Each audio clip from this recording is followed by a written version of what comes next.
ഇത്രയും നിലമ്പൂരിൽ തെരഞ്ഞെടുപ്പ് പ്രഖ്യാപിച്ചപ്പോൾ തന്നെ ഒരു തണുത്ത പ്രതികരണമായിരുന്നു മൊത്തത്തിലുണ്ടായിരുന്നത് രാഷ്ട്രീയ പാർട്ടിക്കാരുടെ ഇടയിൽ. ഉപതെരഞ്ഞെടുപ്പല്ലേ. പക്ഷേ ഇടത് വലത് വന്നപ്പോഴേക്കും അതൊരു വലിയൊരു തീപ്പൊരിയായിട്ട് മാറി.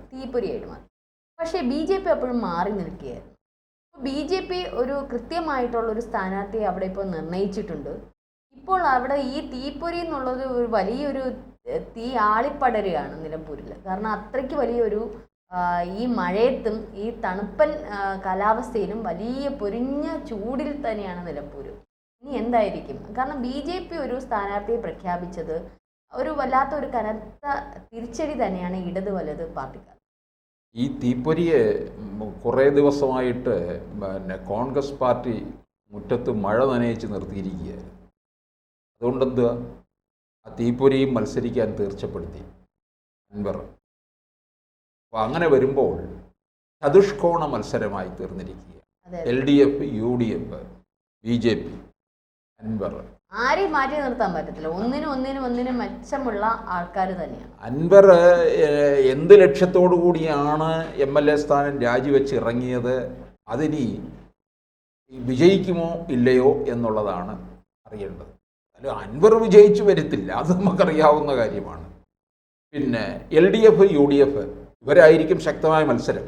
പക്ഷെ വോട്ടിങ്ങനെ മാറിക്കൊണ്ടിരിക്കും. എന്തായാലും അൻവറിന് വോട്ടുണ്ട്. അല്ല, BJP ആദ്യം ഇതിൽ നിന്ന് പിന്മാറിയപ്പോഴും മൊത്തത്തിലുള്ള ഒരു പ്രചരണം ഉണ്ടായിരുന്നു. BJP LDF-ആയിട്ട് ചേർന്ന് വോട്ട് LDF-ന് പിടിച്ചു കൊടുക്കാനുള്ള ഒരു തന്ത്രമാണ് BJP-യുടെ. പക്ഷെ ഇതിപ്പോൾ ആ തന്ത്രം പാളിയിരിക്കുകയാണ്. ഇപ്പം നല്ലൊരു സ്ഥാനാർത്ഥിയെ തന്നെ BJP ഇപ്പോൾ അവിടെ നിയോഗിച്ചിരിക്കും. അല്ല, അങ്ങനൊരു വർത്തമാനം ഉണ്ടാകരുത്. അതുകൊണ്ടാണ് BJP തീർച്ചപ്പെടുത്തിയത് സ്ഥാനാർത്ഥിയെ നിർത്താൻ. അല്ലെന്നുണ്ടെങ്കിൽ അങ്ങനൊരു വർത്തമാനം ഉണ്ടാകും. കാരണം പണ്ട് BJP വോട്ട് കച്ചവടം നടത്തിയവർ എന്നൊരു പേരുദോഷം ഉണ്ടായിട്ടുണ്ട് പണ്ട് കാലത്ത്. പിന്നീട് അത് ഇടയ്ക്കതങ്ങ് മാറി കിട്ടുകയും ചെയ്തു.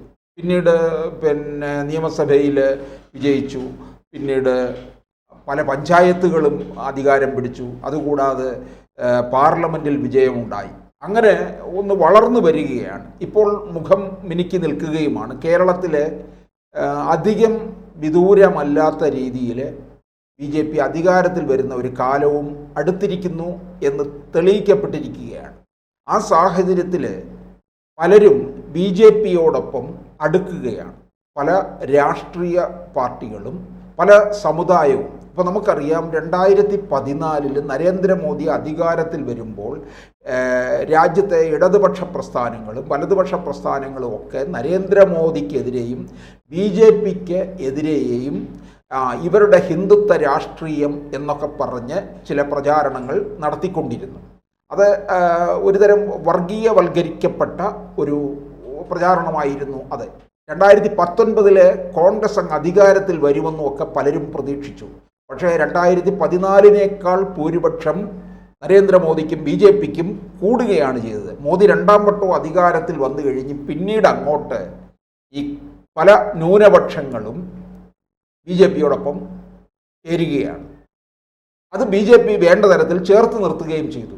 ക്രൈസ്തവരായാലും മുസ്ലിം സമുദായത്തിലുള്ളവർ പോലും BJPയോടൊപ്പം ചേരുന്നുണ്ട് ഇപ്പോൾ.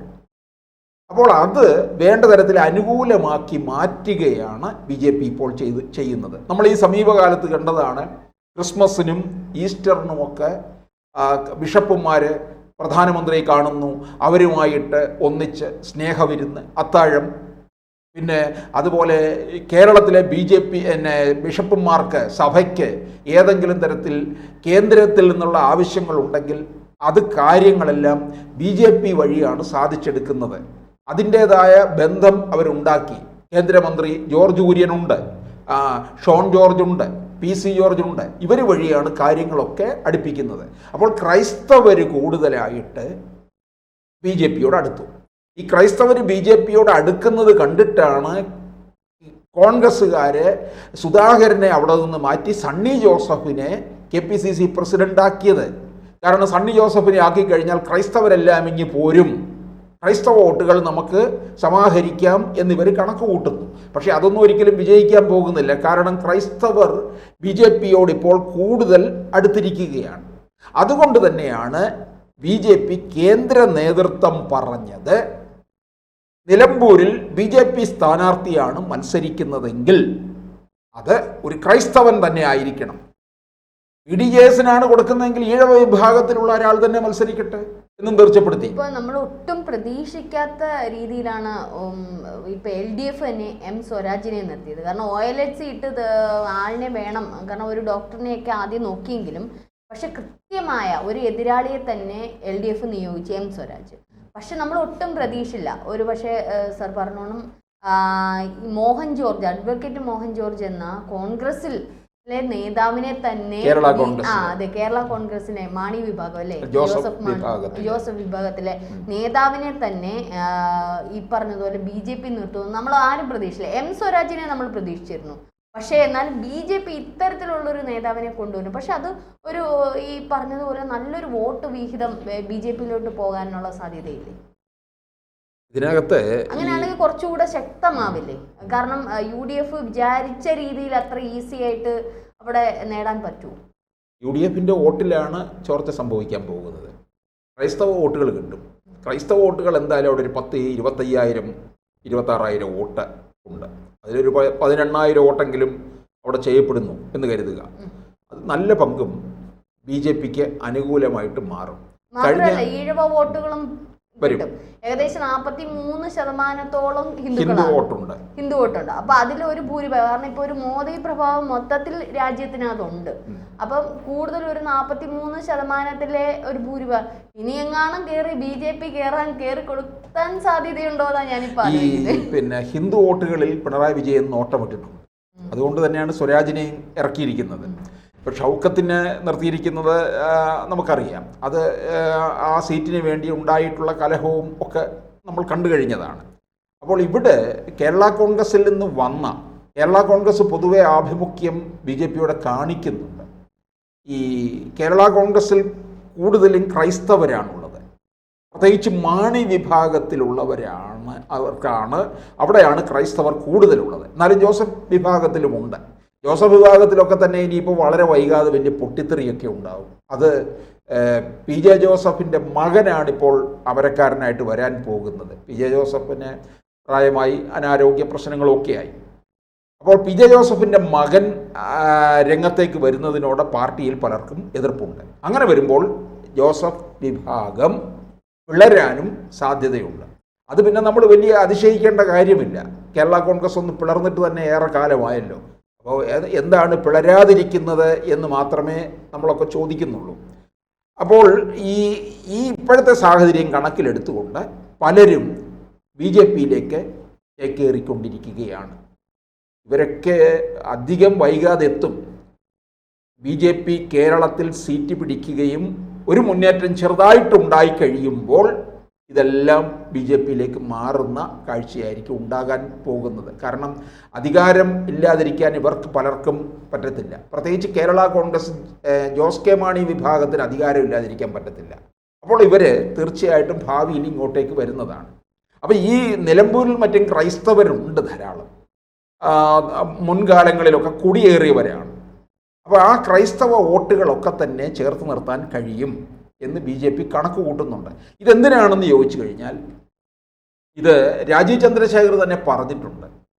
ഇപ്പോൾ ഒരു 40 സീറ്റ് നമ്മൾ അടുത്ത് വരാൻ പോകുന്ന നിയമസഭാ തെരഞ്ഞെടുപ്പിൽ മറ്റു പാർട്ടികളിൽ നിന്ന് മാറി വരുന്നവർക്ക് കൊടുക്കാൻ വേണ്ടി മാറ്റിവെക്കുകയാണ് 40 സീറ്റ്.